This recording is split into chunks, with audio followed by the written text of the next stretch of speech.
আসসালামু আলাইকুম। আচ্ছা, কাপড়ের গজ সর্বনিম্ন কত হলে আপনি সেই কাপড়গুলো কমফোর্ট ফিল করেন পরে? একটা জামা 2.5 গজ তো মিনিমাম লাগে, তাই না? আর সালোয়ারে নর্মালি আমরা জানি যে 2 গজ 4 গিরা লাগে। আচ্ছা, লেসের গজ সর্বনিম্ন ধরেন 15 টাকাই ধরেন। আচ্ছা,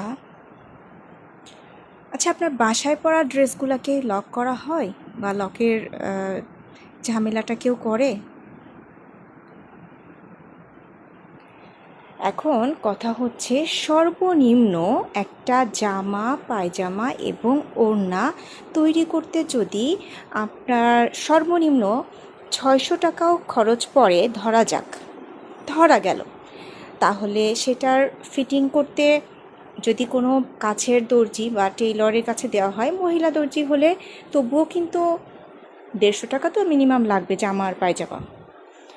আর টেইলার্সে দিলে এরকম লক করতে হলে সেটা কিন্তু আরও বেশি হবে। তবে একটা জিনিস, লকের স্থায়িত্বটা বেশি, সেলাইটা বেশ ভালো থাকে।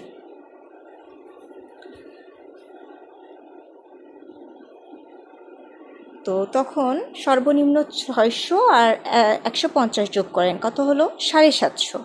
বাজারে গিয়েছেন, তবে 600 টাকায় কভার করতে পারবেন কিনা আমি জানি না। ঠিক আছে, এই ধরনের সুতার ওড়নাগুলা আপনি 600 টাকার ভেতরে জামা, পায়জামা এবং ওড়নার কাপড় কিনতে পারবেন কি না আমি জানি না। আচ্ছা, তারপরে আসি, আমাদের যেতে আর আসতে মিনিমাম যদি 30 টাকা ভাড়া লাগে, তাহলে গেলে আবার আসবেন নিশ্চয়ই।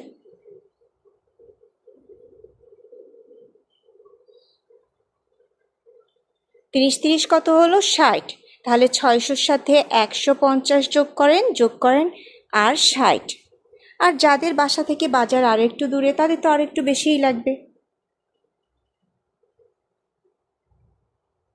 এবার যদি বলি যে আমি এই ড্রেসগুলা এরকম হিউজ প্রিন্ট, কালার, এরকম সম্পূর্ণ ওভারলক করা, লেস করা ড্রেসগুলা 750 টাকায় দিব, তাহলে কি আপনার কাছে মনে হবে যে এটা বেশি? কমেন্টে একটু জানাবেন প্লিজ। আমাদের মধ্যে কেউ আছেন একটু চিকন, একটু পাতলা, আবার কেউ আছেন যে একটু লম্বা। সুতরাং বডি সাইজ 38 থেকে শুরু হয়ে 40, 42,